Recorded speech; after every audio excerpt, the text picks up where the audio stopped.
Hello and welcome everyone. This video is the second part of the chapter electrochemistry, and in this video we are going to discuss cell EMF, electrode potential and the electrochemical series. Hello and welcome my friends. Let me give you my brief introduction. मेरा नाम विक्रांत कुमार है. I am an education consultant and chemistry faculty for IIT JEE and NEET. मैंने अपनी BTech chemical engineering में IIT Bombay से की. IIT JEE की preparation मैंने सुपर 30 से की थी and my all India rank in IIT JEE was 869.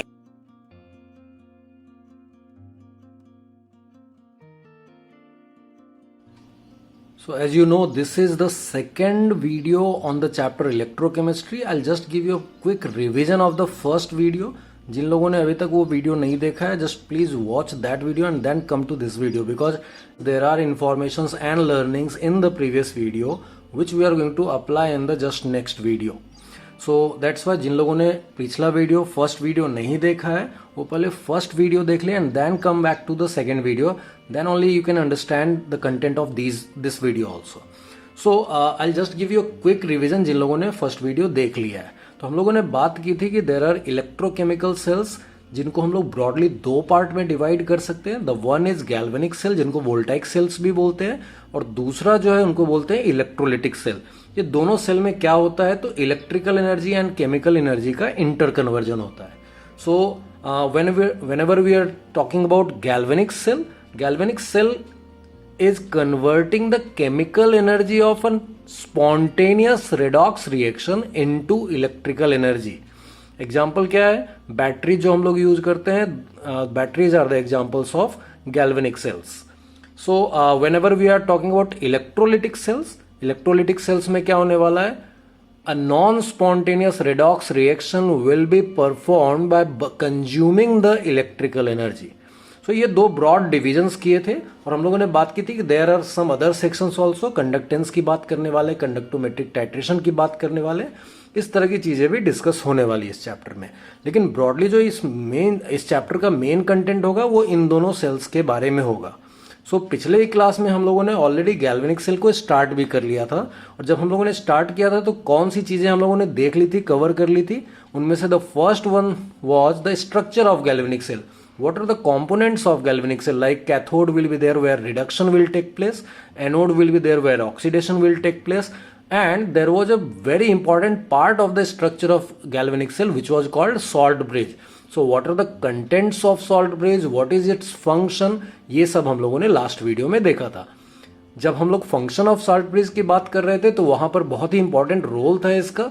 वो रोल क्या था कि ये न्यूट्रलिटी को मेंटेन कर रहा था in the two compartments, that is cathode and anode. कैसे कर रहा था तो इसके पास एक इलेक्ट्रोलाइट होता था जिसके cations and anions accordingly different compartments में मूव करते हैं in order to neutralize the excess charge accumulated in those compartments. ऐसा क्यों हो रहा था, चार्जेस का एक्यूमुलेशन क्यों हो रहा था? Due to movement of electrons. Anode जो था वो पॉजिटिवली चार्ज होता जा रहा था एंड कैथोड जो था वो निगेटिवली चार्ज होता चला जा रहा था और ये हो रहा था due to movement of electrons. And दूसरा पार्ट इसका ही एक इंपॉर्टेंट और भी फंक्शन था कि it was completing the circuit inside the galvanic cell. So ये कुछ इंपॉर्टेंट फंक्शंस थे. क्राइटेरिया देखा था कि कौन सा मटेरियल यूज करना चाहिए तो उसमें कुछ बातें हम लोगों ने की थी. लाइक प्रेसिपिटेशन ना करवा दे इसका मटेरियल, जो भी आयंस आ रहे हैं that should not cause the precipitation inside the half cell. That's one part. It should not itself start participating in the cell reaction. That was second part. इसके cations anions की जो ionic mobility है almost equal होनी चाहिए. That was the third criteria. तो these were some important criterias.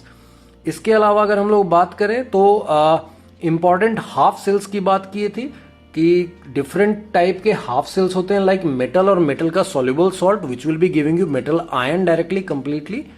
So that was one. Gas ion half cell था. तीसरा था रेडॉक्स हाफ सेल जिसको ऑक्सीडेशन रिडक्शन हाफ सेल भी कह रहे थे, जिसमें everything was happening inside the solution only. Like Fe2+ Fe3+ का इंटर कन्वर्जन जो होता है वो सॉल्यूशन के अंदर ही होता है इन दैट केस. और इन गैस आयन हाफ सेल में भी यू नीड इनर्ट इलेक्ट्रॉन, उसकी इलेक्ट्रोड, उसकी बात की थी हम लोगों ने. इसके अलावा जो लास्ट में एक था वो था मेटल एंड मेटल का इनसॉल्युबल और स्पेरिंगली सॉल्युबल सॉल्ट वाला हाफ सेल. वहां पर मैंने समझाया था कि आपको आयनिक इक्विलिब्रियम के कंसेप्ट्स यहाँ पे यूज हो रहे होंगे डिफरेंट टाइप के हाफ सेल्स में। जहां जहां H+ आ रहा है वहां pH की बात हो सकती है। ये जो लास्ट वाला मैंने हाफ सेल बोला मेटल इंसॉल्युबल सॉल्ट वाला जो हाफ सेल है वहां KSP की बात होगी। तो ये सब चीजें आगे यूज होने वाली है। That's why I told you कि पहले एक बार आयनिक को रिवाइज कर लेना है। जहां जहां केसेज मिलते जाएंगे या तो वहीं पे जाके आप रिवाइज कर लीजिएगा या पहले से रिवाइज करके आइए। That was one part. दूसरा मैंने बोला था रेडॉक्स रिएक्शन बहुत ही इंपॉर्टेंट रोल प्ले करने वाला है। स्टार्ट ही हम लोगों ने किया था कि redox reactions are going to be involved in this chapter every time. So इसलिए रेडॉक्स का भी रिवीजन बहुत जरूरी था। फिर इसके बाद हम लोगों ने एंड में बात की थी कि एक पूरा जो गैल्वेनिक सेल होता है स्ट्रक्चर वाइज उसका एक पूरा डायग्राम बना है तो एक बहुत बड़ा डायग्राम होता है। But how to represent the cell, उसके लिए एक IUPAC कन्वेंशन है जिसके थ्रू हम लोग सेल नोटेशन की बात कर रहे थे और प्रॉपर तरीके से हम लोगों ने रूल सीखे थे by which we can indicate the cell by a notation, and accordingly if you are having a notation we can write the balanced reaction related to the galvanic cell also. तो ये था matter पिछले class का। Let's move for the this class content. और आज हम लोग जो मेनली बात करने वाले हैं कि ये जो गैल्वेनिक सेल है ऑब्वियसली इसका पर्पस है इलेक्ट्रिसिटी प्रोवाइड करना। सो हम लोग बात करेंगे इसके पोटेंशियल की या EMF जिसको बोलते हैं, और फिर उसी के साथ साथ हम लोग इंडिविजुअल हाफ सेल्स या सिंगल इलेक्ट्रोड जिनको बोलते हैं उनके भी पोटेंशियल की बात करेंगे और फिर आगे बढ़ेंगे। There is a very important concept called electrochemical series. That will be the matter of today's lecture. तो चलिए आज की लर्निंग स्टार्ट करते हैं। सो आज जो सबसे पहले हम लोगों को समझना है that is called cell potential and then will move to electrode potential. So आराम से समझना है, धीरे धीरे एक एक कंसेप्ट को एक एक पॉइंट को समझते जाएंगे और फिर आपके सामने सारे पॉइंट लिखे रहेंगे, आप उसको नोट डाउन भी कर सकते हैं। So let's come to cell potential. What is cell potential? तो जैसा मैंने बताया कि if you are having a galvanic cell तो इसका मतलब we are expecting that it is going to generate some electricity. So whenever we are talking about very small batteries they are going to generate 1 volt 1.1 volt 2 volt इस तरह के values मिलते हैं। Large batteries will have many galvanic cells in series and that's why they will be producing more voltage. तो ये जो voltage जो हम लोग रियल लाइफ में कई बार यूज कर रहे होते हैं that is basically nothing but the cell potential which technically is also called cell EMF और सेल वोल्टेज। तो EMF क्या है? इलेक्ट्रोमोटिव फोर्स बोलते हैं। समझ लीजिए कि हम लोग पोटेंशियल को ही EMF भी बोल रहे हैं या उसी को वोल्टेज जिसको बहुत ही फ्रिक्वेंटली हम लोग बोला करते हैं। सो सबसे पहले ये सेल पोटेंशियल क्या है उसके बारे में समझते हैं। So let's see the first point, the tendency of a cell for the occurrence of its redox reaction can be taken as the summation of tendency of its anode to lose electrons and tendency of its cathode to gain electrons। इसका मतलब हम लोग क्या बात कर रहे हैं कि कोई भी एक अगर गैल्वेनिक सेल है तो उसके अंदर कैथोड एंड एनोड दोनों है। तो whenever we are talking about a redox reaction we already know that it will be made of oxidation half reaction as well as reduction half reaction। इन दोनों में से कोई एक अकेला नहीं हो सकता है। That's why whenever we are checking for the occurrence tendency for the occurrence of redox reaction we need to talk about the tendency of oxidation half reaction as well as tendency of reduction half reaction, and that's why we need to talk about the tendency of anode to lose electrons and we need to talk about the tendency of cathode to gain electrons। ये दोनों complementary है, एक दूसरे के बिना हो ही नहीं सकते एंड दैट्स वाई ये दोनों चीजें इंपॉर्टेंट बनती है। तो जब भी हम लोग सेल पोटेंशियल की बात करेंगे हम लोग देखेंगे इसमें दोनों का कंट्रीब्यूशन रहेगा, किसी एक से नहीं आ सकता, वो दोनों को साथ में आना पड़ेगा। Now let's move to the next point. So next point says the above tendency is measured by the cell potential। Already मैंने जैसा आपको बताया कि इसी tendency of occurrence of redox reaction को जो mathematical parameter measure करता है that is called cell potential। उसी का दूसरा नाम cell EMF है। EMF means electromotive force और उसी को हम लोग cell voltage भी बोलते हैं। So that's the second point. Let's move to the third point।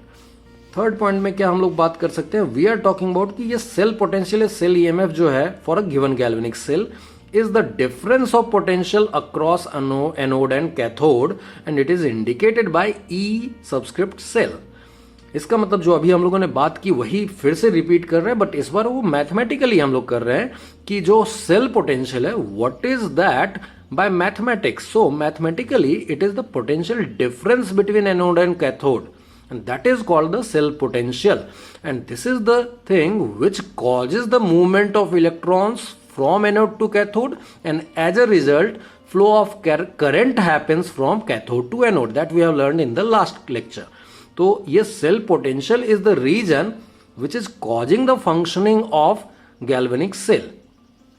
Now अब यही सेल पोटेंशियल मेजर करने के लिए आगे देखेंगे कौन कौन से फैक्टर्स पे डिपेंड करेगा, but we need to be very careful about the conditions. तो जैसे हम लोगों ने थर्मोडायनेमिक्स के टाइम पे स्टैंडर्ड कंडीशंस की बात की थी, तो स्टैंडर्ड कंडीशन में अगर हम लोग सेल पोटेंशियल को मेजर करते हैं तो उसी को हम लोग स्टैंडर्ड सेल पोटेंशियल या स्टैंडर्ड सेल ईएमएफ बोलते हैं. और जब भी स्टैंडर्ड वर्ड आता है एक नॉट यूज करते थे, जैसे delta H not delta G not use करते थे, वैसा यहां भी ई नॉट सेल यूज कर देते हैं हम लोग. तो ये स्टैंडर्ड कंडीशन क्या है आपको याद होना चाहिए. If you are talking about any gaseous component, gaseous species, उसके लिए पार्शियल प्रेशर लेना है. बाय डेफिनेशन तो 1 बार होना चाहिए, but practically 1 atm is okay.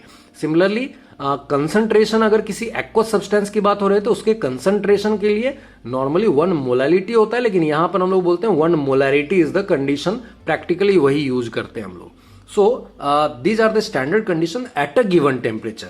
ना इस चैप्टर में if nothing is written, normally IIT लिख के देता है, मेडिकल एग्जाम लिख के देगा, बट इफ मैनी बुक्स में कई बार नहीं भी लिखे जाते, then it is understood that the temperature considered is 25 degree C और 298 Kelvin. But you know that कि स्टैंडर्ड कंडीशन में ये इन्वॉल्व नहीं होता, इंक्लूडेड नहीं होता. हम लोग हमेशा बोलते हैं standard condition at a given temperature. But here in this chapter, whenever you are finding that temperature has not been mentioned, and if you need that temperature, you will be taking 25 degrees C or 298 Kelvin. So the next point talks about that standard condition and the cell EMF under standard condition. So whatever we have discussed, that is written here. Under standard conditions at a given temperature, cell EMF is called standard cell EMF. And it is indicated by E not cell. तो E not cell अगर लिखा हुआ है that means condition is standard. That means कोई भी aqueous component है उसकी molarity 1 m है, और कोई भी गैसेस कंपोनेंट है उसका partial pressure is 1 atm. That is the practical thing we are going to consider. Now यहां पर जो हम लोगों ने एक इंपॉर्टेंट बात की कि ये जो सेल पोटेंशियल है that is the difference of the potential across anode and cathode. That means we need to understand what is the electrode potential. that means what is the half cell potential. उसी को single electrode potential भी कहते हैं. So let's move to the next point which will cover the single electrode potential और electrode potential, और that can also be called half cell potential. So when we talk about half cell potential और single electrode potential, जिसको simply electrode potential भी बोल देते हैं, सो जैसे ही मैंने बताया कि if cell potential is the potential difference between the two half cell, that means individual potential are existing for every half cell, and that's why we are going to talk about electrode potential, जिसको हम लोगों ने single electrode potential भी बोला. So let's talk about the origin of this electrode potential. That means qualitatively पहले समझ लेते हैं, then we will go to the quantitative part. So it is the electrical potential developed at the interface between metal and the solution when both are in contact in the given half cell. Now you know that in every half cell we are having some metal electrode and there is some aqueous solution. जो सबसे common जो था वो metal ion वाला था, उसमें तो ये चीज है ही. Other type of half cells में जहां पे हो सकता है कि मेटल ना हो, जहां पर हम लोग इनर्ट इलेक्ट्रोड यूज कर रहे हैं, वहां भी हम लोगों ने बात की थी कि जो इनर्ट इलेक्ट्रोड है उसके इंटरफेस पे रिएक्शन होने वाला है. दैट मीन्स जो भी स्पीसीज है हाफ सेल रिएक्शन के, they are going to interact at the surface of that inert electrode. So basically वो जो मेटल का रॉड है, मेटल का बार जिसको कह सकते हैं हम लोग, मेटल प्लेट कह सकते हैं, वहां पे उसके इंटरफेस पे जो इंटरेक्शन हो रहा है उसके कारण क्या हो रहा है, it is getting a double layer, जिसको हम लोग हेल्महोल्ट्ज इलेक्ट्रिकल डबल लेयर भी बोलते हैं. उस डबल लेयर के कारण क्या हो रहा है कि एक पोटेंशियल स्टेब्लिश हो रहा है, जिसको हम लोग इलेक्ट्रोड पोटेंशियल या सिंगल इलेक्ट्रोड पोटेंशियल कहते हैं. अगेन इसका वैल्यू कुछ होगा, सो इसको भी हम लोग ई से ही इंडिकेट करेंगे, ई ऑफ हाफ सेल बोल सकते हैं. Again under standard state it will be called E naught half cell. So that's one point. लेकिन अभी जस्ट मैंने कुछ मेंशन किया, there is something called Helmholtz electrical double layer. What is that part, कहां से आ रहा है, कैसे आ रहा है, एग्जैक्टली समझते हैं. अभी तक मैंने ऐसा कुछ समझाया नहीं है, मैंने जस्ट नाम लिया है. So let's talk about the origin of this half cell potential. So whenever we are talking about origin of half cell potential, जैसा मैंने नाम मेंशन किया अभी, Helmholtz electrical double layer form होता है at the metal solution interface, and because of that electrical double layer means एक negative layer है, एक positive layer है, and whenever you are having double layer, electrical double layer, one made of negative and one made of positive, there will be some potential, and that's why we are saying that the potential developed across the double layer is called the single electrode potential. Now we need to understand कि how this electrical double layer is formed. So समझते हैं कि जब भी ये हम लोग बात करेंगे कि एक हाफ सेल है, मान लीजिए एक हाफ सेल है आपके पास जिसमें एक सॉल्यूशन है, you are having some aqua solution and there is a metal bar और मेटल इलेक्ट्रोड बोल सकते हैं इसको हम लोग.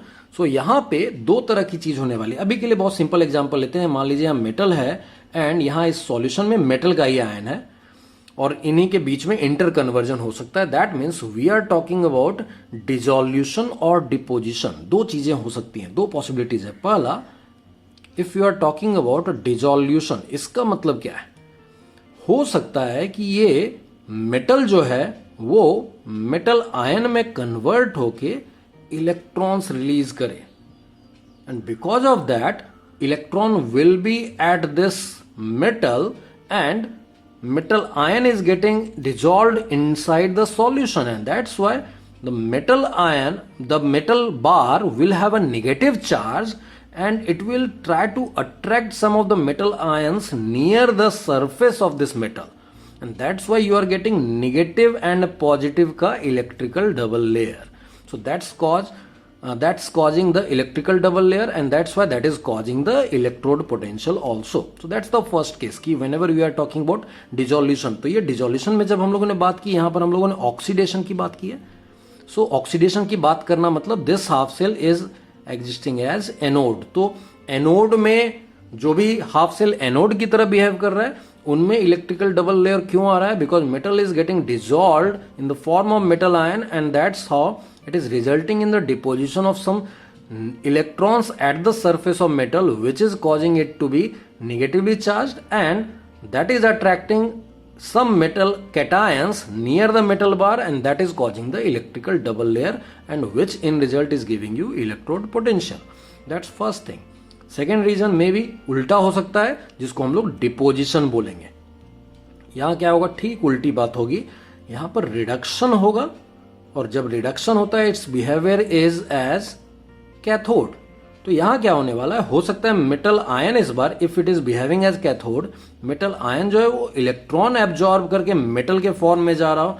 सो समहाउ यू आर नोइंग कि electron is coming inside the solution, and that's why this metal bar is becoming positively charged, and that positive charge will attract negative charge around it, and that will cause the formation of electrical double layer. So यहाँ पर जब हम लोग बात करेंगे तो we are talking about deposition or dissolution. These two things depending on the situation can cause the formation of electrical double layer, and that can cause the generation of electrode potential. So this was the origin of half cell potential. चलिए बात करते हैं कि ये half cell potential जो है उसका significance क्या है, क्या ये डिनोट करता है, क्या ये इंडिकेट करता है. So whenever we are talking about half cell potential, it is talking about the tendency to have the half reaction. That means either oxidation half reaction और रिडक्शन हाफ रिएक्शन. तो अगर वो half cell दूसरे half cell के connection में खुद को anode की तरह बिहेव करवा रहा है, that means if it is behaving as anode then it is having oxidation half reaction. So we are talking about its tendency to have that oxidation half reaction. But मान लीजिए कि कोई half cell किसी दूसरे half cell के connection में खुद cathode की तरह बिहेव कर रहा है, then it has tendency of having reduction half reaction. So will be talking about its reduction potential. So that's why whenever we are talking about half cell potential, it can be of two types: oxidation potential or reduction potential. So what we are saying is written here is in the form of points. So we are saying single electrode potential indicates tendency for the occurrence of half reaction. That's one part. Obviously whenever we are talking about half cell, it is about the occurrence of half reaction. So now वो दो type के हो सकते हैं. whenever we are talking about half cell, it can behave as anode, it can behave as cathode. तो दोनों type के half reactions की बात करनी होगी, दोनों टाइप के हाफ रिएक्शंस की टेंडेंसी की बात करनी होगी. So when we are talking about oxidation half reaction की टेंडेंसी की, we are talking about oxidation potential. That means oxidation potential is indicating the tendency for oxidation half reaction. But whenever we are talking about possibility or tendency of reduction half reaction, that potential, that number which is in the form of half cell potential will be called reduction potential. सो ये दो type के potential की बात करेंगे. Obviously नाम से भी समझ में आएगा कि ऑक्सीडेशन पोटेंशियल का मतलब है खुद को ऑक्सीडाइज कराने की टेंडेंसी. दैट मीन्स उस हाफ सेल में ऑक्सीडेशन हाफ रिएक्शन के होने की टेंडेंसी. उसी तरह से जब हम लोग रिडक्शन पोटेंशियल की बात करेंगे तो हम लोग बात करेंगे कि जिस हाफ सेल की बात कर रहे हैं, जिस हाफ सेल के रिडक्शन पोटेंशियल की बात कर रहे हैं, उस हाफ सेल में रिडक्शन हाफ रिएक्शन के होने की टेंडेंसी को ये बताएगा. सो अगर किसी भी एक हाफ सेल की बात हम लोग करेंगे तो ऑब्वियसली ऑक्सीडेशन हाफ रिएक्शन का ठीक रिवर्स होगा उसका reduction half reaction, and that's why oxidation potential will be equal to minus of reduction potential. That means if you are talking about zinc giving Zn2++2 electron, we are talking about oxidation half reaction की tendency, तो यहां एक number आएगा. लेकिन जब हम लोग reduction half reaction की बात करेंगे तो देखिए ठीक उल्टा रिएक्शन आ रहा है. सो रिवर्स करने से हम लोग सिर्फ कर रहे हैं कि साइन इनवर्स कर दो, बाकी कुछ नहीं करना है, नंबर सेम है, क्योंकि we are talking about just two reverse, exactly reverse reactions. So oxidation potential will be minus of reduction potential. Similarly if you are working under standard conditions, तो standard oxidation potential will be minus of standard reduction potential. तो अब ये shortcut बहुत ही frequently use होगा आगे. SOP means standard oxidation potential, SRP will be standard reduction potential. अब मान लीजिए कहीं पर इलेक्ट्रोड पोटेंशियल सिंपली लिखा हुआ रहे तो इसका क्या मतलब है. नॉर्मली अवॉइड किया जाता है, बहुत क्लियरली लिखा जाता है या फिर इंडिकेशन से समझ में आता है. जैसे अगर मैं ऐसा लिखूं E Zn2+Zn, तो जो लेफ्ट से right the direction of the placement of the species will be telling you the direction of reaction also. So whenever we are talking about E Zn2+Zn इस तरीके से दिखा है, we are talking about reduction half reaction की tendency, and that's why this number is indicating reduction potential. वैसा ही अगर मैं ऐसा लिख दूं E Zn2+, it means it is showing the tendency to have oxidation half reaction, and that's why this thing is indicating the oxidation potential. तो ये हमेशा ध्यान में रखिएगा, इस तरीके इंडिकेशन से पता चलेगा. लेकिन मान लीजिए सिंपली लिख दिया जिंक 2+ का जो इलेक्ट्रोड पोटेंशियल है ना, दैट इज दिस मच, ऐसा कुछ बोल दिया. सो बाय डिफॉल्ट अगर कुछ ना लिखा रहे एंड जरूरत हो और बहुत ही क्लियर कहीं भी कुछ नहीं लिखा रहे, कोई इंडिकेशन ना मिले, ना सिंबल से ना वर्ड से, कहीं से कुछ पता ना चले, तो बाय डिफॉल्ट माना जाता है कि whenever we are talking about electrode potential it is nothing but reduction potential. तो ये हमेशा याद रखिएगा, and that is your next point of note, that the term electrode potential in case of lack of information और you can say absence of information always refers to reduction potential. So ये दो type के potential की बात आगे होती रहेगी. ना आगे जब बढ़ेंगे तो नंबर्स के साथ बात करेंगे, लेकिन अभी हम लोग सिर्फ टेंडेंसी के टर्म में हम लोग समझ रहे हैं. But we are having the formula OP equals -RP of a given half cell. Similarly SOP will be -SRP. Now अब एक कंप्लीट सेल की बात करते हैं इन दोनों पोटेंशियल के टर्म में. सो whenever we are talking about a galvanic cell, complete galvanic cell, जहां पूरा redox reaction हो रहा है, that means उसके दो पार्ट हैं, एनोड पे ऑक्सीडेशन हो रहा होगा, कैथोड पे रिडक्शन हो रहा होगा. सो that's why whenever we are talking about galvanic cell का E cell, that means we are talking about galvanic cell का cell EMF, it will be equal to the summation of oxidation potential of anode plus reduction potential of cathode. क्योंकि इन्हीं दोनों की tendency हम लोगों को देखनी है. एनोड पे we are expecting to have oxidation half reaction, cathode पे we are expecting to have reduction half reaction, and that's why whenever we are writing E cell it will be oxidation potential of anode plus reduction potential of cathode. लेकिन आपके पास ये एक basic formula आ गया, इसके कई सारे version हो सकते हैं. ना जो बहुत ही फ्रीक्वेंटली यूज किया जाता है, जैसा मैंने बताया कि इलेक्ट्रोड पोटेंशियल सिंपली देने का मतलब है कि they are giving you reduction potential. तो दोनों अगर हाफ सेल के आपके पास रिडक्शन पोटेंशियल दिए हुए हैं, इसका मतलब है वी कैन राइट ना oxidation potential equals minus reduction potential. That's why OP of anode can be written as minus RP of anode, and that's why your formula becomes RP of cathode, which was with positive sign, and this will become minus RP of anode. So reduction potential of cathode minus reduction potential of anode will be the new formula. So देखिएगा आगे जाकर मैं जो बहुत frequently use करता हूँ इसी को यूज करूंगा, क्योंकि नॉर्मली रिडक्शन पोटेंशियल दिए रहते हैं, but you need to be very careful. हमेशा देखना है कि अगर ऐसा लिखा हुआ है तो that means they are talking about reduction potential, कभी कभी ऐसा लिखा रहेगा, you need to be very careful, this is oxidation potential. तो फॉर्मूला कोई एक याद रखिए, काम चलेगा, बाकी को कन्वर्ट कर सकते हैं बाय यूजिंग दिस रिलेशन और दिस रिलेशन, और अदरवाइज आप कोई भी एक फॉर्मूला से काम चला सकते हैं।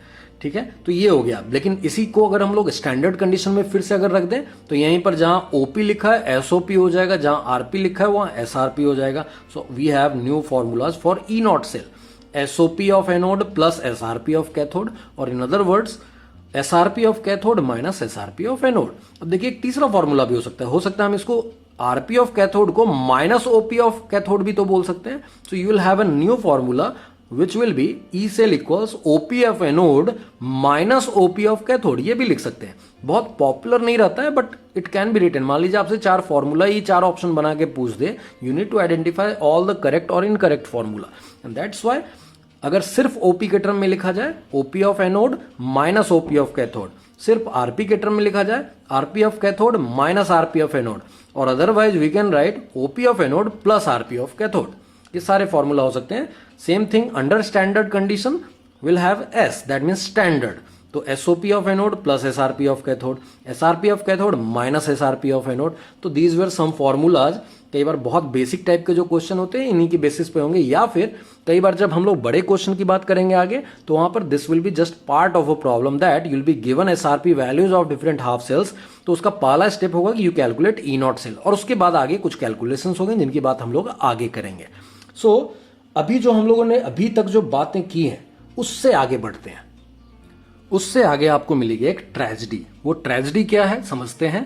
सो जैसा मैंने बताया आपको इन दोनों का वैल्यू अगर दिया रहे तो you can calculate E not cell. ये तो मैंने थ्योरेटिकली पेपर पेन वाली कहानी बताई कि you have been given these two values, E not cell निकाल सकते हैं।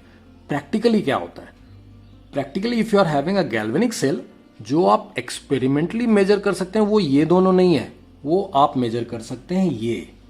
That means you are having just this value which can be experimentally obtained or measured by using potentiometer। एक device है जिसके थ्रू आप पोटेंशियल डिफरेंस मेजर कर सकते हैं। तो पोटेंशियल डिफरेंस मेजर करने का डिवाइस अपने पास है individual potential of half cell, और which is also called single electrode potential.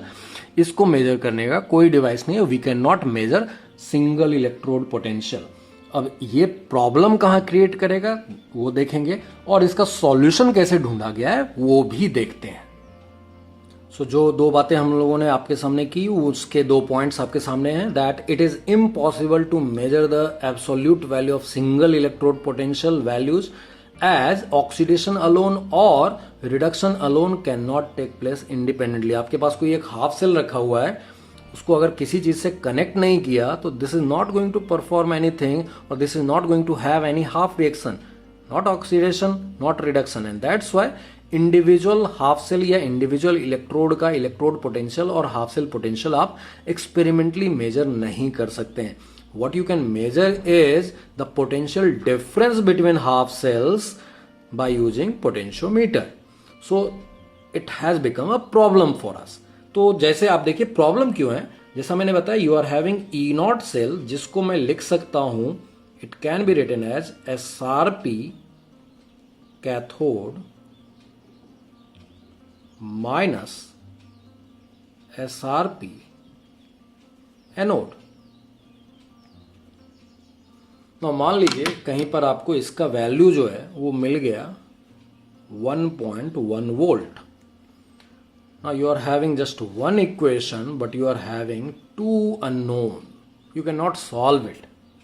तो कभी भी ऐसा अगर आपके सामने आ गया, एक इक्वेशन है, 2 अननोन है लीनियर इक्वेशन में, x minus y equals 1.1 Or do you know that what is x, what is y? There can be infinite solutions, and that's why it was decided that कि कुछ ना कुछ करके एक variable, एक unknown को fix करना पड़ेगा.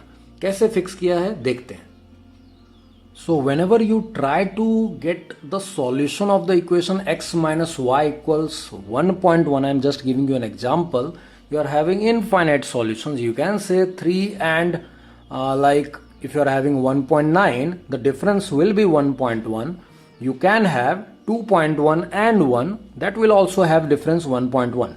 And that's why it was decided by general agreement that अब हम लोग एक रैंडम हाफ सेल चूज करते हैं और उसके लिए एसआरपी या एसओपी को 0 बोल देते हैं. सो रैंडम, एक बार आईटी ने यही क्वेश्चन पूछ दिया था कि ये जो चूज किया गया what was the reason. There were 3 different option जिनमें बहुत सारे फंडे दिए गए थे, and the fourth option was it has been chosen selected arbitrarily, and that was the answer. So ये भी जानना बहुत जरूरी है. There was no basis for choosing a particular half cell as the standard reference half cell. It was arbitrarily chosen और selected. So that half cell is actually called standard hydrogen electrode. I just remind you, last class में हम लोगों ने जब gas ion half cell पढ़ा था, वहां पर मैंने आपको हाइड्रोजन इलेक्ट्रोड समझाया था कि there will be an aqueous solution having H plus ions and there will be a gas का इन्वर्टेड ट्यूब था जिसमें H2 गैस था. If you are maintaining standard condition, it was called standard hydrogen electrode SHE, and this is the half cell which has been selected as the reference half cell or reference electrode. And by the meaning of reference, क्या value है इसका, तो इसके लिए SRP and SOP को बोल दिया गया कि 0 फिक्स कर दिया गया, सेट कर दिया गया. नो, ये प्रॉब्लम सॉल्व कर देता है. देखते हैं क्या क्या पॉइंट्स बनते हैं अपने. तो जैसा मैंने बताया कि स्टैंडर्ड हाइड्रोजन इलेक्ट्रोड और SHE, जिसका एक्सप्लेनेशन मैंने लास्ट क्लास में दिया था आपको कि there will be a container जिसके अंदर एक्वस सॉल्यूशन होगा having H plus, and there will be an inverted tube जिसमें हाइड्रोजन गैस होगी, और उसके बाद उसमें एक इनर्ट इलेक्ट्रोड ऑब्वियसली लगेगा. There is no solid cell reaction participant, and that's why there will be an inert electrode. तो वहां प्लेटिनम की वायर थी और अंदर एक प्लेटिनम प्लेट भी था जिसको प्लेटिनम ब्लैक से कोट किया था, जिसको मैंने बताया था कि because of that platinum black there is a huge surface area present there which will be used to adsorb the H2 gases at its surface, and that's how reaction becomes very fast. It will be having a good rate of reaction. So वो तो पूरा setup मैंने आपको समझा दिया था. तो SHE में आते हैं. यहाँ पर SHE that means standard hydrogen electrode को आर्बिट्रेरली सेलेक्ट किया गया है. That's first point. एंड इसके इलेक्ट्रोड पोटेंशियल को 0 बोला गया है. तो व्हेन वी से कि इसका SRP अगर 0 है तो इसका SOP will be minus of 0 which is also 0. सो ये दोनों वैल्यू 0 है. अब जैसा मैंने इंडिकेशन बताया था, E0 लिखा क्योंकि स्टैंडर्ड कंडीशन में बात कर रहे हैं. H plus giving H2, that means ये रिडक्शन है, तो we are talking about SRP. वैसा ही H2 giving H plus, this is oxidation, तो we are talking about SOP. दोनों के वैल्यू 0 है. नाउ इसके बाद से कभी भी ये क्वेश्चन आए, you will not be given these values because you are supposed to know कि ये reference electrode है, standard reference electrode है, and that's why इसका value 0 है. that you are supposed to know. ये कभी भी क्वेश्चन में आपको नहीं दिया जाएगा. आपको खुद से ये जानना है कि इसका वैल्यू 0 है. इफ इट इज रिक्वायर्ड आपको यूज करना पड़ेगा ये वैल्यू. चलिए आगे बढ़ते हैं. तो यहां से अब हमारे पास 2 केसेस बनते हैं. 2 केसेस क्या बनते हैं कि मान लीजिए आपने किसी एक गिवन हाफ सेल को SHE के साथ लिंक किया to make a galvanic cell. उसके 2 बिहेवियर हो सकते हैं. हो सकता है वो हाफ सेल जिसको आपने कनेक्ट किया है वो एनोड की तरह बिहेव करे और SHE जो है वो कैथोड की तरह बिहेव करे, या उल्टा भी हो सकता है, जिस हाफ सेल को आपने कनेक्ट किया वो कैथोड की तरह बिहेव करे और SHE एनोड की तरह बिहेव करे. So we are having 2 cases. The first case talks about if the given half cell connected to SHE acts as anode. Anode की तरह काम करने वाला है. इसका मतलब है कि वहां पे ऑक्सीडेशन हो रहा होगा. इसका मतलब यहां पे रिडक्शन हो रहा होगा. तो हमेशा याद रखिए, जैसा मैंने बताया था, E0 cell was SRP cathode minus SRP anode. ना अभी अगर वो दिया हुआ हाफ सेल एसआर एनोड की तरह बिहेव कर रहा है तो we are talking about SRP anode, मान लीजिए वो एक्स है। सो ये ई नॉट सेल का वैल्यू कुछ रहेगा, it will be measured and then equals x, मान लीजिए एक्स आता है, ये तो जीरो हो गया ना क्योंकि SHE is behaving as cathode and that's why SRP of anode, जिस हाफ सेल की हम लोग बात कर रहे हैं, anode will become -x and E not cell is always positive, that we are going to learn later also. हमेशा याद रखिएगा ई नॉट सेल हमेशा ही पॉजिटिव आना चाहिए। सेल बिहेव ही इस तरह से करता है ताकि उसका नेट सेल EMF जो है वो पॉजिटिव आता है। आपको जस्ट मैं रिमाइंड करवा देता हूँ, we had learned about a formula delta G naught equals NF E naught लिख सकते हैं। मैंने पहले भी बात की थी लास्ट क्लास में, इसकी आगे भी बात करेंगे, इसको डिटेल में बात करेंगे। तो स्पॉन्टेनियस के लिए डेल्टा जी नॉट नेगेटिव अगर है तो minus delta G not positive, इसका मतलब ई नॉट को पॉजिटिव होना चाहिए। तो ये आगे हम लोग बात करने वाले हैं। तो अगर ये एक्स पॉजिटिव हमेशा होगा तो ये चीज निगेटिव हो जाएगी ना। इसका मतलब है ऐसे हाफ सेल्स जो SHE के साथ कनेक्ट होकर एनोड की तरह बिहेव करते हैं उनका SRP निगेटिव हो जाता है, दैट मीन्स उनका SOP जो है वो पॉजिटिव हो जाएगा। तो दैट्स वन केस।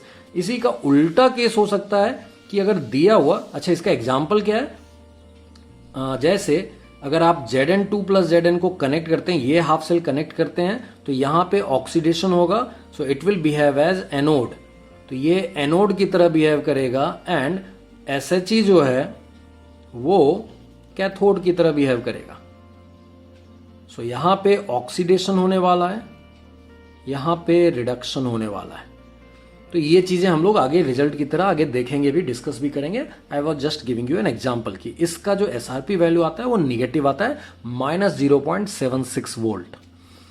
अगले केस की बात करते हैं कि दिया हुआ हाफ सेल हो सकता है बिहेव करे as cathode when it is connected to SHE। Again E not cell is equal to SRP cathode minus SRP anode. What does it mean? यहां पर इसका वैल्यू मान लीजिए कुछ x है जो हम लोग मेजर कर सकते हैं पोटेंशियोमीटर से। इस बार चूंकि SHE is behaving as anode, इसका मतलब ये जीरो हो गया, और अगर ये जीरो हो गया तो SRP कैथोड जिस हाफ सेल की हम लोग बात कर रहे हैं वो इक्वल टू x हो गया and that's why it is positive. इसका मतलब यहां से हमारे पास बहुत सारे रिजल्ट्स बनते हैं। रिजल्ट क्या बनते हैं? एक दिए हुए हाफ सेल को आप SHE के साथ कनेक्ट करके उसके बिहेवियर को चेक कर सकते हैं। तो अगर दिया हुआ हाफ सेल SHE से कनेक्ट होने के बाद एनोड की तरह बिहेव करने लगे तो फिर इसका मतलब है उसका SRP जो है वो निगेटिव है। सिमिलरली अगर दिया हुआ हाफ सेल SHE के साथ कनेक्ट होने के बाद कैथोड की तरह बिहेव करने लगे, इसका मतलब उसका SRP जो है वो पॉजिटिव है। तो इसी से रिलेटेड क्या क्या रिजल्ट्स हम लोग सीख सकते हैं वो देखते हैं, क्योंकि बहुत सारे क्वेश्चंस में results as a qualitative statement कई बार आपको दिख जाएंगे। So as a first result we are just saying that in this manner by taking SHE as the reference electrode, जब हम लोग इलेक्ट्रोड पोटेंशियल मेजर कर रहे हैं तो that is called, that potential will be termed as standard hydrogen scale potential. We are just defining that what is the scale, that means with what reference we are comparing the electrode potential. So whenever we are using SHE, we are just mentioning that electrode potential measured will be called standard hydrogen scale potential. As the second result, we are saying that अभी just सीखा था हम लोगों ने कि अगर reduction potential negative आ रहा था तब जब दिया हुआ half cell in connection with SHE anode की तरह बिहेव कर रहा था. So we can generalize it. The oxidation potential of half cell is given positive sign, that means the reduction potential is given negative sign if the half cell behaves as anode when connected to SHE in a galvanic cell arrangement. तो मान लीजिए galvanic cell arrangement में आपने SHE के साथ एक half cell को connect किया और पता चला कि वो हाफ सेल एनोड की तरह बिहेव कर रहा है, तो उसके ऑक्सीडेशन पोटेंशियल को पॉजिटिव बोला गया, उसके रिडक्शन पोटेंशियल को नेगेटिव बोला गया. So that's the second result. In the similar manner, the reduction potential of a half cell is given positive sign if the half cell behaves as cathode when connected to SHE. So SHE has been set as the reference. तो अगर कोई cathode की तरह behave कर रहा है इन connection with SHE तो वहां हम लोग बोल रहे हैं उसका रिडक्शन पोटेंशियल इज पॉजिटिव। अगर कोई एनोड की तरह बिहेव कर रहा है इन कनेक्शन विद SHE तो हम लोग कहते हैं उसका oxidation potential is positive. So this were the 3 results. One more result we can have. So now अभी तक जो हम लोग हाफ सेल को कनेक्ट कर रहे थे वहां पर हम लोग SHE के सामने किसी दूसरे हाफ सेल को रख रहे थे। Now we are generalising it and we are saying that in a galvanic cell arrangement the half cell with greater reduction potential acts as cathode. कोई भी वो हाफ सेल हो सकता है वो SHE के साथ कनेक्टेड ना हो, किसी दूसरे हाफ सेल के साथ कनेक्टेड हो। तो दिए हुए 2 हाफ सेल्स में जिसका रिडक्शन पोटेंशियल हायर होगा वो कैथोड की तरह बिहेव करेगा और जिसका रिडक्शन पोटेंशियल लोअर होगा उसका ऑक्सीडेशन पोटेंशियल हायर होगा एंड दैट्स व्हाई वो एनोड की तरह बिहेव करेगा। And constructing the cell in this manner will always give you E0 cell greater than 0। मान लीजिए बाय मिस्टेक आपने गलत हाफ सेल पे कैथोड की लेबलिंग और दूसरे गलत हाफ सेल पे आपने एनोड की लेबलिंग, दैट मीन्स आपने लेबलिंग अगर गलत लगा दी देन उसके बाद अगर आप कैलकुलेशन करते हैं you will be getting negative E0 cell. That means that is wrong selection, so you will be reversing the labels actually. So what we can say that constructing the cell in this manner will always give you positive EMF of the cell. Otherwise, sometimes if an electrode is chosen wrongly, the EMF comes out to be negative क्योंकि आपने उल्टा लिया है तो ये negative आने लगेगा। इसका मतलब ये नहीं कि उसका EMF नेगेटिव है, एक्चुअली आपने सिलेक्शन गलत किया था, मतलब लेवल जो लगाए थे आपने कैथोड एनोड के डिफरेंट कंटेनर्स पे वो गलत लगा दिया था। So what we should do in that case, you should reverse the electrodes, that is make anode the cathode and vice versa. तो इस तरीके से आप अपने रॉन्ग सिलेक्शन को करेक्ट कर सकते हैं। अभी तक जो हम लोगों ने किया वो ये था कि हम लोगों ने, हमारे पास एक इक्वेशन आया था जिसमें x minus y equal some value था which can be measured but we don't have the value of x and y। तो हमने क्या किया कि एक रेफरेंस इलेक्ट्रोड बना लिया जिसको हम लोगों ने बोला SHE स्टैंडर्ड हाइड्रोजन इलेक्ट्रोड, और कहा कि इसको आर्बिट्रेरली चूज किया था एंड बोला आज से इसका SRP और SOP को हम लोग 0 बोलना स्टार्ट करेंगे। तो मान लीजिए उसके साथ किसी को कनेक्ट किया तो नाउ x एंड y में से हो सकता है SHE के लिए x हो या y हो, तो दूसरा वेरिएबल अपने आपको मिल जाएगा। सो एक अननोन था जिसको हम लोगों ने नोन बना दिया and that's how you can have reduction potential और oxidation potential of every half cell when you are connecting it with SHE। तो इस तरीके से डिफरेंट हाफ सेल जितने भी थे उन सब के reduction potential and oxidation potential under standard condition, that means SRP and SOP calculate कर लिए गए। उनमें से कुछ के SRP पॉजिटिव आए, कुछ के SRP नेगेटिव आए। हाइड्रोजन वाले का 0 है, that means we can have a complete list और we can have a complete series in which we can place all the half cells in increasing और डिक्रीजिंग ऑर्डर ऑफ SOP और SRP values. That series was called electrochemical series. Very important topic, ध्यान से देखिएगा, mains का favourite है, NEET का favourite है, JEE advance में अगर पूछा जाता है तो कंसेप्चुअली थोड़ा सा ट्विस्ट करके पूछेगा और otherwise it can be just one option. So इसको अच्छे से समझेंगे। ये इलेक्ट्रोकेमिकल सीरीज क्या है, मेन है इसके एप्लीकेशन, इनमें से क्या क्या सीखेंगे हम लोग पूरी सीरीज को देखकर, वो काफी इंपॉर्टेंट बन जाता है। सो इलेक्ट्रोकेमिकल सीरीज क्या है, simply half cells have been placed in vertical manner in decreasing order of standard reduction potential from top to bottom, मतलब सबसे ऊपर highest reduction potential SRP value and सबसे नीचे लोएस्ट SRP वैल्यू। ऑब्वियसली ऊपर positive values रहेंगे, फिर hydrogen का 0 value आएगा और उसके नीचे नेगेटिव वैल्यू आएंगे। जिसका सबसे ज्यादा नेगेटिव वैल्यू आया वो सबसे नीचे प्लेस्ड हुआ, जिसका सबसे ज्यादा पॉजिटिव वैल्यू आया वो सबसे ऊपर प्लेस किया गया। और उसी पूरे placement of half cells in vertical manner को इलेक्ट्रोकेमिकल सीरीज कर दिया गया है। तो that's our next point, that it is the series obtained by arranging various half cells in decreasing order of their SRP values from top to bottom. आपके सामने मैं series रख रहा हूं बट मेरे पास पूरी सीरीज मैं आपके सामने नहीं दिखा रहा हूं because you are not required to remember the numbers. I am just going to give you the informations which will be needed in the solving the questions. So आपके सामने जो मैंने सीरीज रखा है वो एक limited part of the series है, पूरी सीरीज आपके सामने नहीं है। So आपके सामने ये देखिए मैंने पूरी सीरीज के बहुत सारे एग्जाम्पल्स आपके सामने रख दिए।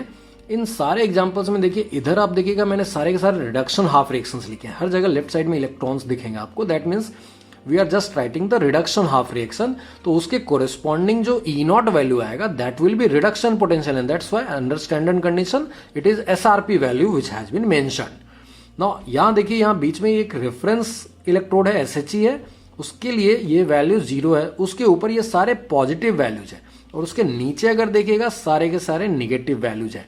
दैट मीन्स ये सारे हाफ सेल्स के एसआरपी वैल्यू जो हैं वो निगेटिव हैं, ऊपर वाले जितने हैं हाफ सेल्स उनके एसआरपी वैल्यूज पॉजिटिव हैं। दैट मीन्स इनके एसओपी वैल्यूज निगेटिव हैं, इनके एसओपी वैल्यूज पॉजिटिव है, और इसका एसआरपी या एसओपी दोनों ही 0 है। सो पहली चीज ये है। दूसरी चीज, चलिए इस पूरे फॉर्म को समझते हैं कि ये जो दी हुई चीजें हैं उनसे क्या क्या कंक्लूजन निकाल सकते हैं। पहले तो इसको समझते हैं कि ये क्या चीजें लिखी हुई है और कैसे ये काम करेंगे अपने क्वेश्चंस के सॉल्विंग में। इफ यू सी, हर हाफ रिएक्शन में मैंने जो लिखा है, ये जैसा मैंने पहले भी बताया कि रिडक्शन हाफ रिएक्शन लिखा है। सो कोई भी एक इन जनरल देख लेते हैं, लाइक AU3+ गिविंग AU। सो AU3+ हो सकता है AU में कन्वर्ट हो रहा हो, या AU हो सकता है AU3+ में कन्वर्ट हो रहा हो। नाउ इन दोनों पॉसिबिलिटीज के लिए दो एग्जैक्टली रिवर्स रिएक्शन होंगे। Right now I have written just the reduction half reaction. That means अगर AU3+ कन्वर्ट हो रहा हो AU में, तो that means it is the reduction of AU3+। So जो खुद रिड्यूस होता है वो एक अच्छा ऑक्सीडाइजिंग एजेंट है।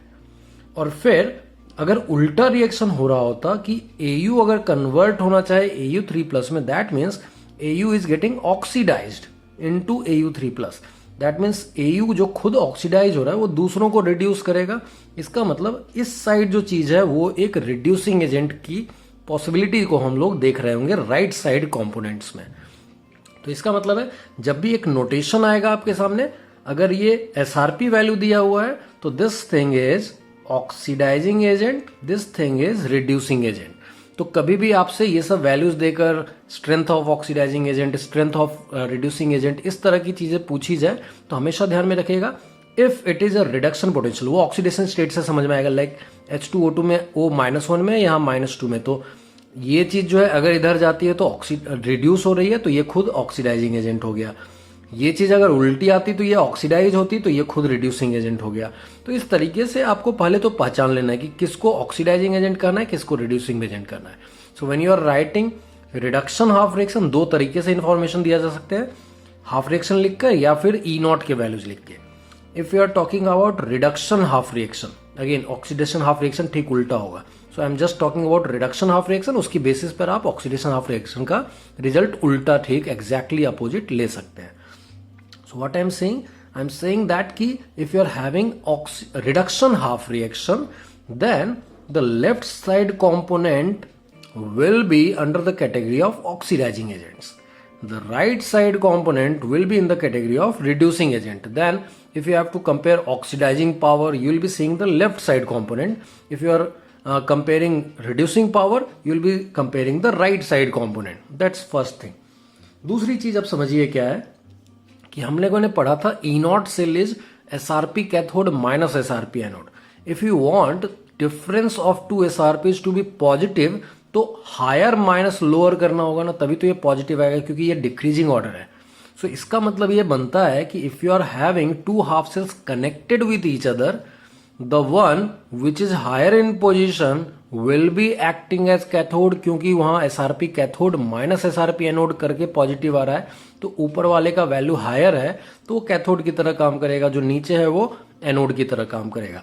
इसका मतलब क्या है, जो ऊपर वाला है वो अगर कैथोड की तरह काम किया तो उसमें एग्जैक्टली वही रिएक्शन होगा जो यहां लिखा हुआ है, that means reduction half reaction. जो नीचे वाली कोई चीज है वो अगर एनोड की तरह काम कर रही है तो ये तो रिडक्शन हाफ रिएक्शन लिखा हुआ है, इसका मतलब जो एक्चुअल सेल होगा उसमें उसका ठीक अपोजिट रिएक्शन होने वाला होगा। तो कभी भी आपको कंप्लीट सेल रिएक्शन लिखने को कहा जाए तो ऊपर वाले जिसका SRP ज्यादा है उसके लिए रिडक्शन हाफ रिएक्शन लिखना है, जिसका SRP कम है उसके लिए ऑक्सीडेशन हाफ रिएक्शन लिखना है, क्योंकि वो अब एनोड की तरह काम करेगा और जो ऊपर वाला है वो कैथोड की तरह काम करेगा। तो इसी सब चीजों से रिलेटेड बहुत सारे रिजल्ट्स आते हैं, एक एक करके सारे रिजल्ट्स को हम लोग देखेंगे और उन सारे इंपॉर्टेंट कंक्लूजन्स को हम लोग एप्लीकेशन की तरह यूज करेंगे कुछ क्वेश्चंस में भी। सो एक एक करके इससे रिलेटेड रिजल्ट्स देख लेते हैं। So let's C first result, और फिर इसको ऑब्जर्व भी कर रहे होंगे हम लोग डिफरेंट इस इलेक्ट्रोकेमिकल सीरीज के अंदर हम लोग उसको ऑब्जर्व भी करेंगे. So I am just giving you one result.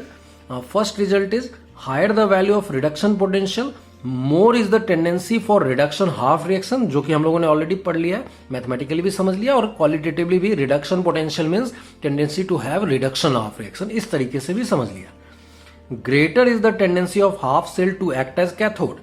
That means जिसका रिडक्शन पोटेंशियल हायर है, जिस हाफ सेल का, वहां पे रिडक्शन हाफ रिएक्शन की टेंडेंसी ज्यादा है, तो वो हाफ सेल की टेंडेंसी होगी कैथोड की तरह एक्ट करने की. Hence greater will be the oxidizing power of the oxidizing agent of the half cell. फिर से मैं बता रहा हूं, ऑक्सीडाइजिंग एजेंट का मतलब क्या, जो रिडक्शन हाफ रिएक्शन के लेफ्ट साइड में. तो अगर आपसे पूछा जाए दो चीजों का एसआरपी वैल्यू दे दिया जाए, मान लीजिए इन्हीं दोनों में ये दोनों दे दिया जाए और बोले कि इसमें से कौन स्ट्रॉन्गर ऑक्सीडाइजिंग एजेंट है, you will be comparing these two, not these two. इन दोनों का comparison means comparison of reducing agent, जैसा मैंने पहले भी यहां पर लिखा है. सो जो कंपेयर करना है वो बहुत ध्यान से देखेगा. रिडक्शन हाफ रिएक्शन या एसआरपी वैल्यूज में जो लेफ्ट साइड में दिखता है यहां या यहां, वो ऑक्सीडाइजिंग एजेंट्स के कंपैरिजन में आएंगे. जो राइट साइड में दिखते हैं वो रिड्यूसिंग एजेंट के कंपैरिजन में आएंगे. क्लियर होगी आई थिंक मेरी ख्याल से ये बात. एग्जांपल के साथ देखते हैं और ज्यादा समझ में आएगा. तो इस ख्याल से जिसका एसआरपी ज्यादा है उसका लेफ्ट साइड वाला कंपोनेंट अगर स्ट्रॉन्गर ऑक्सीडाइजिंग एजेंट है, उस हिसाब से as an example we can say F2 is the strongest oxidizing agent, है ना, क्योंकि F2 सबसे ऊपर है. So that's why it will be the strongest oxidizing agent. And then you can also say, next point में वो cover भी होगा, F minus is the weakest reducing agent. ये इधर से इधर जाने की टेंडेंसी नहीं रखेगा क्योंकि F2 is the strongest oxidizing agent. हमेशा F2 F माइनस में कन्वर्ट होना चाहेगा. F माइनस को कोई ऑक्सीडाइज करके F2 में कन्वर्ट नहीं कर सकता. सो दैट्स फर्स्ट पॉइंट. वैसे ही अगर कंपैरिजन दिया जाए, मान लीजिए बोला गया आपको MnO4 minus and Cr2O7 minus में कौन ऑक्सीडाइजिंग एजेंट स्ट्रॉन्गर है, देन अगेन सी, तो हम लोग क्या बोलेंगे, इसमें हम लोग बताएंगे कि यहां जो ऊपर जाते हैं हम लोग, if you are going bottom to top, oxidizing agent की तरह जो टेंडेंसी होती है और स्ट्रेंथ एज ऑक्सीडाइजिंग एजेंट और oxidizing power becomes greater. So that's first point. I think it is clear. I am just repeating it again. SRP ज्यादा का मतलब रिडक्शन हाफ रिएक्शन की टेंडेंसी ज्यादा. रिडक्शन हाफ रिएक्शन की tendency ज्यादा होने का मतलब है हाफ सेल के कैथोड की तरह एक्ट करने की टेंडेंसी ज्यादा. इसका मतलब वहां जब रिडक्शन होगा तो वो दूसरों को ऑक्सीडाइज करेगा, तो उसका ऑक्सीडाइजिंग पावर ज्यादा.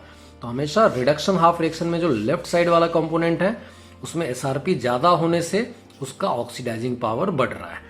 उसी तरह से अब अगले पॉइंट पे आते हैं. ठीक उल्टा पॉइंट है कि lower the value of reduction potential, lower the value of reduction potential more is the oxidizing potential, oxidation potential, है ना. SOP is minus of SRP. So अगर रिडक्शन पोटेंशियल लोअर है इसका मतलब ऑक्सीडेशन पोटेंशियल ज्यादा है. And if oxidation potential is higher then greater will be the tendency to act as anode. And इसका मतलब वहां अगर ऑक्सीडेशन हो रहा है तो दूसरे वाले हाफ सेल में वो रिडक्शन करवा रहा होगा. That's why the substance which is getting oxidized will be reducing others and that's why that substance will be a good reducing agent. इसका मतलब है, फिर से इसको सीरीज से समझते हैं कि सीरीज में जैसे जैसे हम लोग नीचे जा रहे हैं एसआरपी वैल्यू गिरता जा रहा है तो एसओपी वैल्यू बढ़ता जा रहा है. तो जैसे जैसे एसओपी वैल्यू बढ़ रहा है, एसओपी वैल्यू बढ़ने का मतलब है ऑक्सीडेशन हाफ रिएक्शन की टेंडेंसी ज्यादा हो जाना. तो जो खुद ऑक्सीडाइज होगा वो दूसरों को रिड्यूस करेगा. And that's why this right side substances are good reducing agent as you are going down in the series. So इसलिए जब हम लोग यहां से यहां नीचे जाते हैं, व्हाट वी से, these among these substances lithium is the strongest reducing agent. क्योंकि लिथियम बीच में मैंने कुछ मिस किया लेकिन टॉप बॉटम फिक्स रखा है. सबसे ऊपर F2 ही है और सबसे नीचे यहां लिथियम ही है. अच्छा, यहां पर यह कंफ्यूजन नहीं होना चाहिए कि लिथियम प्लस को आप रिड्यूसिंग एजेंट मत बता दीजिएगा.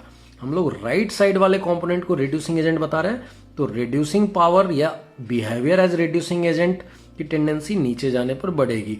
Now understand one more part. यहाँ जो क्वेश्चन पूछा जाता है कभी कभी, जो पीरियोडिक टेबल के टाइम पे या बॉन्डिंग के टाइम पे हम लोग कवर भी करते हैं, कि lithium is the strongest reducing agent but its ionization potential is not lowest.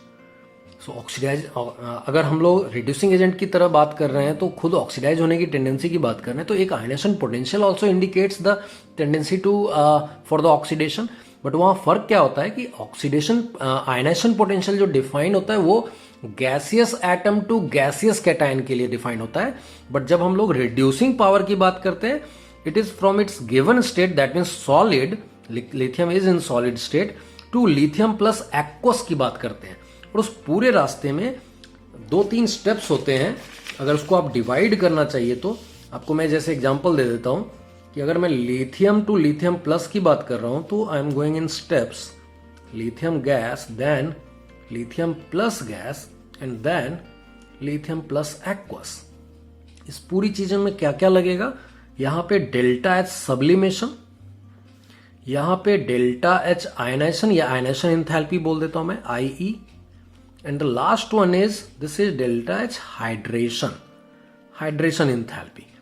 Now lithium plus is having exceptionally high hydration enthalpy energy because of its very small size, and that's why even if the cesium is having the lowest ionization potential or ionization enthalpy, but lithium is the strongest reducing agent.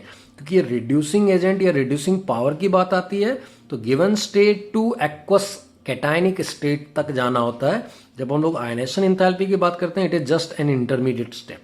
तो इस step में caesium is the winner, but overall lithium is the winner because of this step which is hydration energy. तो lithium plus is having exceptionally high hydration energy because of its very small size, and that's why that makes lithium as the strongest reducing agent. तो जो हम लोगों ने बात की थी उसके एप्लीकेशन में एक चीज ये भी समझ में आ रही है कि जो सबसे नीचे राइट साइड में रहेगा that is the reducing agent. Again मैं आपको फिर से रिमाइंड करवा रहा हूं, ये राइट साइड में कौन से पार्ट में, जब हम लोग रिडक्शन हाफ रिएक्शन लिख रहे हैं या फिर SRP लिख रहे हैं। हो सकता है क्वेश्चन में आपको SOP दे, रिजल्ट ठीक उल्टा हो जाएगा, वो हमेशा ध्यान में रखिएगा।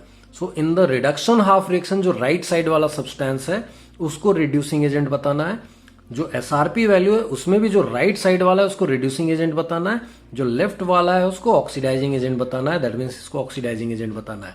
तो जब हम लोग ऑक्सीडाइजिंग एजेंट की बात करते हैं तो लेफ्ट साइड वाला इन द रिडक्शन हाफ रिएक्शन और इन SRP वैल्यू जैसे जैसे ऊपर जा रहे हैं, मतलब जैसे जैसे SRP बढ़ रहा है वैसे वैसे ऑक्सीडाइजिंग पावर उस सब्सटेंस का बढ़ रहा है। राइट साइड वाले substance in the reduction half reaction और इन द SRP वैल्यू जो है, जैसे जैसे SRP वैल्यू नीचे गिरेगा ऑक्सीडाइजिंग पावर बढ़ता जाएगा, सॉरी रिड्यूसिंग पावर बढ़ता जाएगा। सो लेफ्ट साइड ऊपर जाने पर ऑक्सीडाइजिंग पावर बढ़ रहा है, राइट साइड नीचे जाने पर रिड्यूसिंग पावर बढ़ रहा है। ये एग्जांपल याद रखने का एक सिंपल सा तरीका है, याद रखिए F2 is the strongest oxidizing agent, अपने आप समझ में आ जाएगा कि वो लेफ्ट साइड में था, and lithium is the strongest reducing agent. कई जगह बुक्स में भी गलत दिखता है मेरे को, लिथियम प्लस को बता देते हैं reducing agent, that is wrong. Lithium is the strongest reducing agent. ठीक है, तो अभी जो मैंने 2-3 चीजें बताई इससे रिलेटेड कुछ आइडेंटिफाई कर लेते हैं रिजल्ट्स, उन सारे कंक्लूजन को लेकर फिर क्वेश्चन में उसको अप्लाई करके देखेंगे। सो क्या क्या रिजल्ट्स आ सकते हैं देखते हैं एक एक करके। सो let's see the first result. First result says, जो इंपॉर्टेंट कंक्लूजन अभी तक आया है ऑलरेडी हम लोगों ने डिस्कस किया है, पहला दूसरा हम लोगों ने ऑलरेडी डिस्कस कर लिया है। अच्छा, रिड्यूसिंग पावर में हम लोग अगर कंपेरिजन करें, अगेन अगर हम लोग सोडियम मैग्नीशियम एल्यूमिनियम का कंपेयर करें तो sodium is the stronger reducing agent than magnesium, that is stronger than aluminium, that is stronger than H2, that is stronger than zinc. इस तरीके से भी हम लोग बात कर सकते हैं। ठीक है, so that's second result. Third result की बात कर लेते हैं। When two half cells are connected to make a galvanic cell, then the half cell with greater reduction potential acts as cathode and the half cell with less reduction potential acts as anode। ये हम लोगों ने already बात कर ली है कि इस पूरी सीरीज में if you want E0 cell to be positive then you need to subtract the higher minus lower करना होगा। इसका मतलब जो ऊपर दिख रहा है वो कैथोड की तरह काम करने वाला है, जो नीचे का हाफ सेल दिख रहा है वो एनोड की तरह काम करने का है। नेक्स्ट, अब जो आ गया ये तो जनरल कंपैरिजन हम लोगों ने कर लिया था। अब जरा H2 को थोड़ा सा सिग्निफिकेंस दे देते हैं, क्योंकि इसको रेफरेंस बताया गया था और इसके कंपैरिजन में बाकी के नंबर सेट किए गए थे। तो H2 के ऊपर राइट साइड वाले कंपोनेंट्स को देखिएगा। H2 के ऊपर जो मेटल्स दिख रहे हैं, कॉपर दिख रहा है, गोल्ड दिख रहा है, सिल्वर दिख रहा है, Hg दिखेगा, वो यहाँ मिसिंग है बट Hg होता है। तो Cu, Ag, Au, Hg ये सब याद रखिएगा। इन सबको लेस एक्टिव मेटल्स बोलते हैं। मतलब अगर इस हाफ सेल को इनमें से किसी एक हाफ सेल से कनेक्ट किया जाए तो डेफिनेटली ये कैथोड की तरह काम करेंगे, मतलब वहां रिडक्शन होगा और यहां पर ऑक्सीडेशन होगा। मतलब H2 will be going in the form of H+ and Ag+ will be going in the form of Ag। That's the spontaneous direction of the reaction. तो इसका मतलब क्या हुआ? इसका मतलब हुआ कि H2 Ag+ वाले किसी सॉल्ट को रिड्यूस करके Ag बना सकता है। दैट मीन्स H2 AgCl के साथ रिएक्ट करके थ्योरेटिकली Ag बना सकता है। H2 AuCl3 के साथ रिएक्ट करके Au+ HCl बना सकता है, because H2 is going in the form of H+, that means HCl बना लेगा वो। तो ये एक इंपॉर्टेंट रिजल्ट है जो मैंने यहाँ आपके सामने लिख के दिया है कि metals placed above HCl have positive SRP, so H2 can reduce their salt to metallic state. जैसे मैंने ये रिएक्शन लिखा है, AuCl3 plus H2 will be giving you Au+ HCl. Now this thing will not be spontaneous if you are choosing any metal like nickel, zinc और magnesium, sodium, lithium. इन सबको हम लोग more active metals बोलते हैं। यहां कहानी ठीक उल्टी है। H2 इनके सॉल्ट्स को रिड्यूस करके मेटल नहीं बना सकता, लेकिन ये मेटल जब H2 के H+ के किसी कंपाउंड में जाएंगे, दैट इज एसिड में जाएंगे, this metals can reduce these acids to H2। So we are talking about dilute. अगर ये कंसंट्रेटेड होता है तो कई बार रिएक्शंस बदल जाते हैं, बट डाइल्यूट एसिड के लिए हम लोग बोल सकते हैं कि इनको हम लोग मोर एक्टिव मेटल और सिंपली एक्टिव मेटल्स बोलते हैं।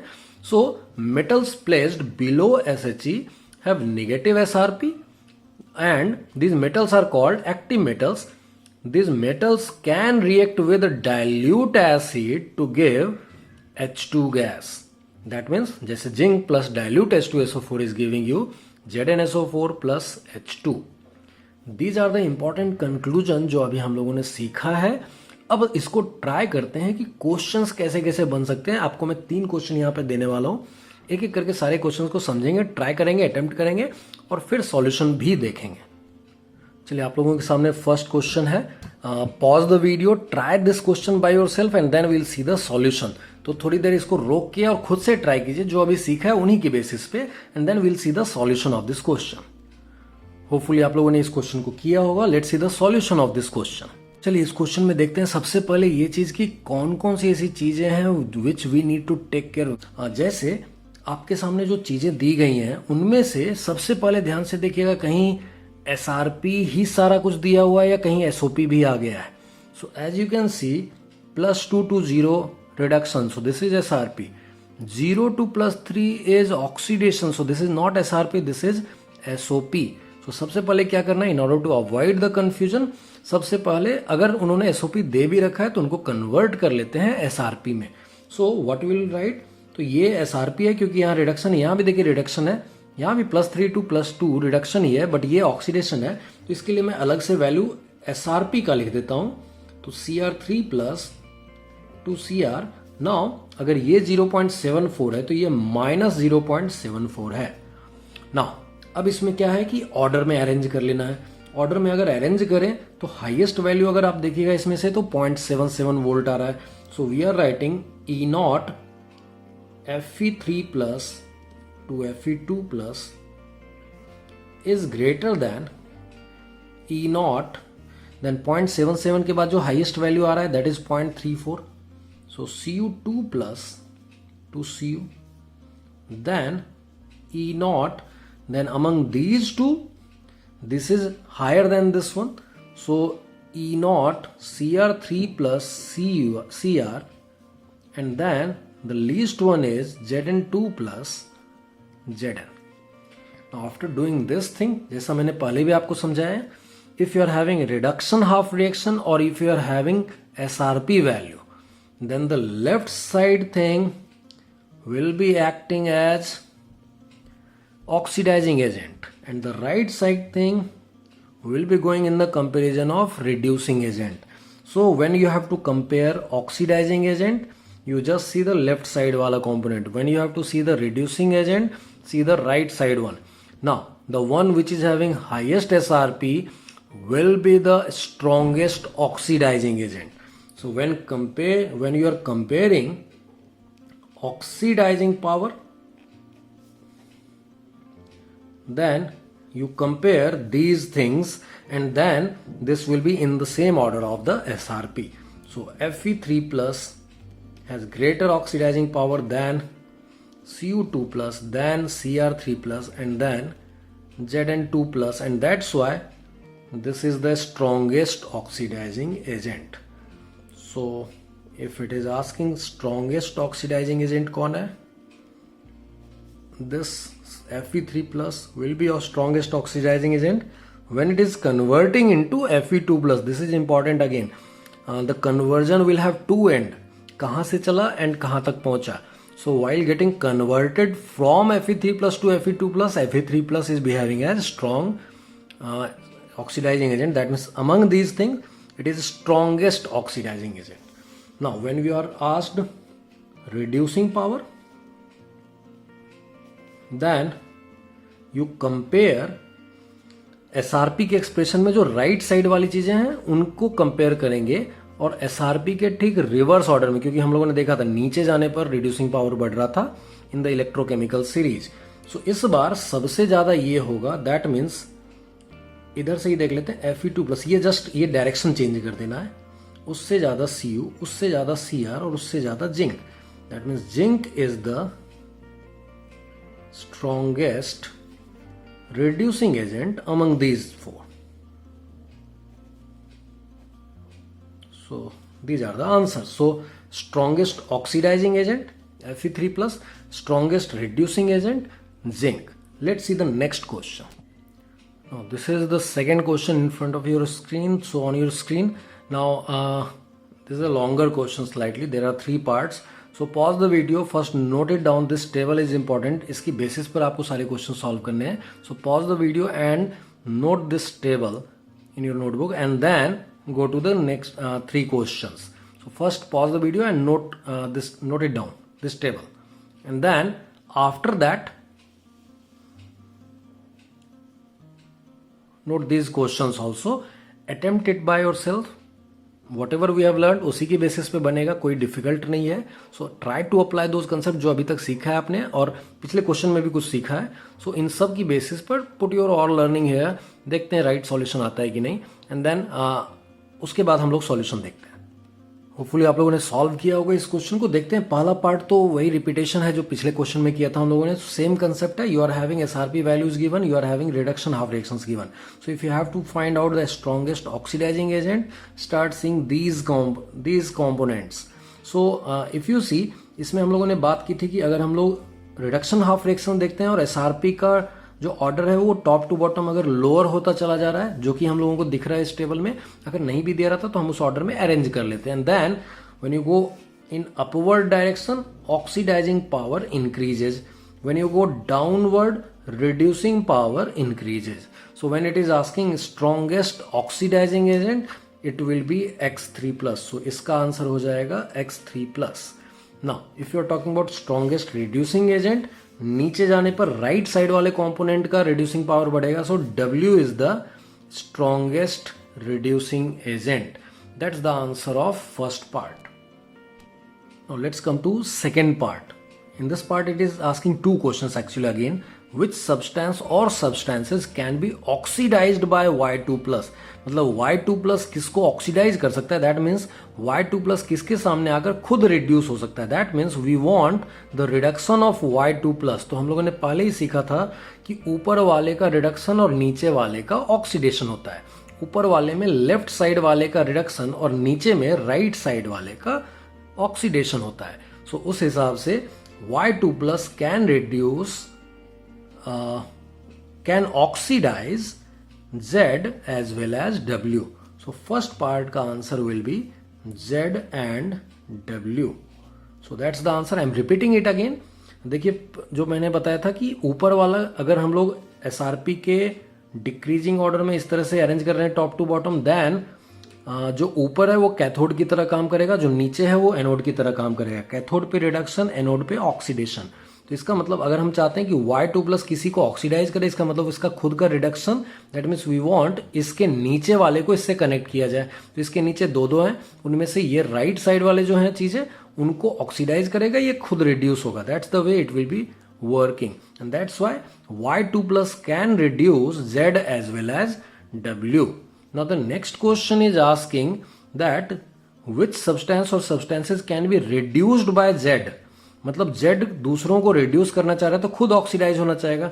खुद ऑक्सीडेशन की टेंडेंसी मतलब ये, तो ये किनको रिड्यूस कर सकता है, इसको और इसको। एंड दैट्स व्हाई इस पार्ट का जो आंसर होगा वो होगा X3+ and Y2+। I am repeating it again, Z can reduce others. ऐसा होने के लिए Z को खुद ऑक्सीडाइज होना है, मतलब इस हाफ सेल को एनोड की तरह काम करना है। ये हाफ सेल एनोड की तरह किसके सामने काम करेगा, इनके ऊपर वालों के सामने। तो इनके ऊपर वालों का रिडक्शन होने वाला है, इसका ऑक्सीडेशन होने वाला है spontaneously, and that's why Z can reduce Y2+ as well as X3+। जैसा हम लोगों ने देखा था H2 can reduce Au3+ to Au, क्योंकि Au3+ ऊपर था, H2 वाला नीचे था हाफ सेल। तो वैसा ही कुछ क्वेश्चन ये भी है। चलिए आते हैं थर्ड पार्ट पे। Third part is asking write a balanced reaction for the overall cell made by the two half cells among the our that delivers highest E0 cell. Now this E0 cell is SRP cathode and minus SRP anode. और दूसरी चीज जो हम लोगों ने electrochemical series में पढ़ी है, ऊपर वाला कैथोड और नीचे वाला एनोड। हमेशा जब भी कोई दो हाफ सेल ऐड करेंगे तो अगर इसका वैल्यू हाईएस्ट चला चाहिए तो इसको हाईएस्ट चाहिए और इसको मिनिमम लेना होगा, ताकि ये माइनस के बाद आके मिनिमम वैल्यू रहेगा जो इसको मैक्सिमाइज करेगा। सो इसको हाईएस्ट और इसको लोएस्ट लेने का मतलब है इसको SRP कैथोड को 1.47 लेना चाहिए और SRP एनोड को -1.38 लेना चाहिए। That means if you want it's highest value 1.47 minus -1.38, and that will give you 2.85 volt.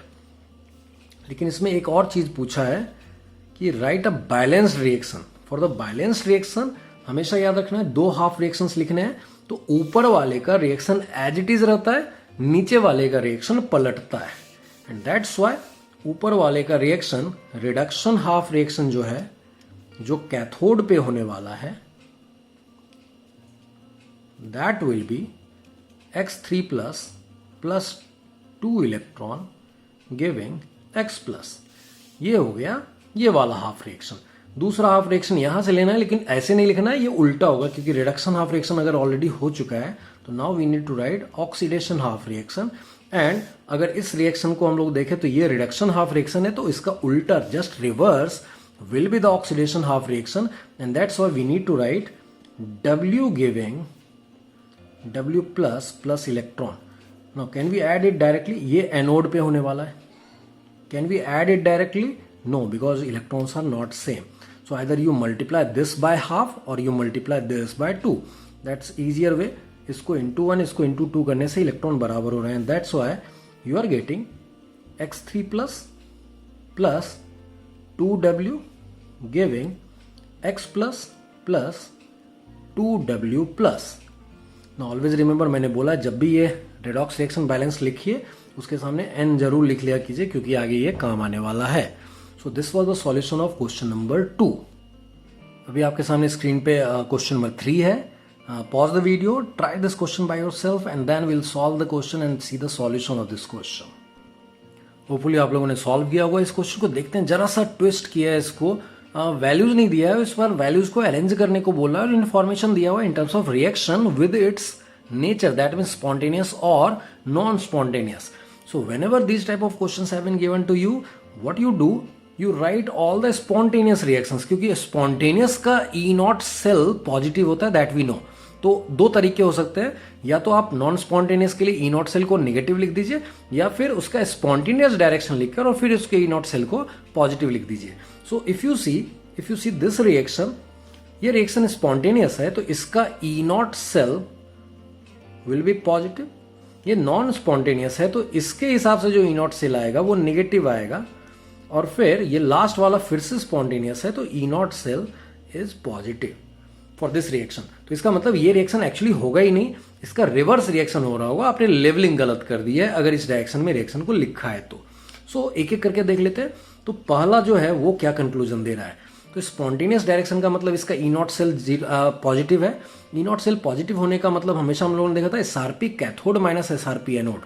So what we write, E not cell is greater than 0, which means SRP cathode minus SRP anode is positive, which means अब यहां SRP cathode क्या है, cathode पे हमेशा क्या होता है, reduction. तो किसका रिडक्शन होता है देखते हैं। यहां Y2 is going in Y minus, that means 0 से -1 जाना इज रिडक्शन। इसका मतलब ये कैथोड है, और यहां ऑक्सीडेशन हो रहा है, देखिए -1 से 0, दैट मीन्स ये एनोड के पार्ट है। So SRP cathode means E naught of Y2Y minus minus E naught of, यहां एसआरपी एनोड, अभी भी ये एसआरपी है बट एनोड की बात हो रही है। सो एसआरपी का मतलब हमेशा फिर से वैसे ही लिखना है कि रिडक्शन हो रहा है तो X2 X माइनस, इस रिएक्शन में ये ऑक्सीडेशन हो रहा है, but while reporting SRP you need to write left side में lower higher oxidation state, right side में lower oxidation state. So this is positive, which means E naught of Y2Y minus is greater than E naught of X2 X minus. Same thing can be done in all the 3 steps. सो देखते हैं second step में क्या लिखेंगे। For the second reaction as we have written, for this reaction as the forward direction is non spontaneous, so forward direction का E not cell will be negative और backward direction का E not cell will be positive. दोनों तरीके से कर सकते हैं काम। So if you see the forward direction, उसके हिसाब से ई नॉट सेल को नेगेटिव बताने का मतलब है एसआरपी ऑफ कैथोड की तरह यहां कौन सा दिख रहा है, Y2 से Y minus, that means Y2Y minus वाला is less than SRP W2W minus. इसका मतलब we can write E naught of Y2Y minus is less than E naught of W2W minus. इसका मतलब है इसका SRP ज्यादा है तो इसका रिडक्शन होना चाहिए था, इसका ऑक्सीडेशन होना चाहिए था, तो जाके स्पॉन्टेनियस मिलता। यहां पर Y2 का रिडक्शन दिखाया जा रहा है और W माइनस का ऑक्सीडेशन दिखाया जा रहा है, इसलिए ये नॉन स्पॉन्टेनियस हो गया। तीसरा, अगेन स्पॉन्टेनियस लिखा हुआ है, दैट मीन्स ये स्पॉन्टेनियस डायरेक्शन है, इसका मतलब जिसका रिडक्शन हो रहा है उसका SRP ज्यादा था, मतलब X2 का SRP ज्यादा है, Z2 Z माइनस का SRP लोअर है। So what we are writing, यहां पर ये स्पॉन्टेनियस डायरेक्शन लिखा हुआ था, इसलिए E naught of X2 X minus is greater than E naught of Z2 Z minus, and that's why this half cell will be having reduction half reaction which is happening here, and this half cell will be having oxidation half reaction, and that's why Z minus is going to Z2 with spontaneous direction. Now you are having 3 results, तीनों को connect कर लेते हैं। तो X से ज्यादा है Y, Y से ज्यादा है W, एंड X से कम है Z। इसका मतलब वी कैन राइट, जो हाईएस्ट दिख रहा है वो W2W माइनस दिख रहा है, देन उसके बाद E naught of Y2Y minus we can say, and then उससे छोटा X2, so E naught X2 X minus, and the least one is E naught Z2 Z minus. So that's the answer of the last question of the day. So that was all for the today's lecture. Next class में we are going to see the thermodynamics of galvanic cell और in general electrochemical cell. वहां पे हम लोग delta G equals minus NFE की जो बात मैंने पहले की थी उसको डिटेल में देखेंगे, and then will see its application. There are many applications including the Nernst equation, जो आगे जाकर इस चैप्टर के इस सेक्शन का बहुत ही इंपॉर्टेंट फॉर्मूला बनने वाला है। So next class we are going to cover the thermodynamics of electrochemical cell, and then we'll move to Nernst equation, and then concentration cell is there. So that will be the end of galvanic cells. अब आज का lecture we are going to end here only. Thank you. उम्मीद करता हूँ कि आप सबों को ये वीडियो पसंद आया होगा। अगर हाँ तो लाइक का बटन दबाइए, शेयर कीजिए अपने फ्रेंड्स एंड फैमिली के साथ जिनको इनकी जरूरत हो सकती है। Follow the playlist electrochemistry for the remaining part of this chapter and subscribe my channel. Thank you and take care.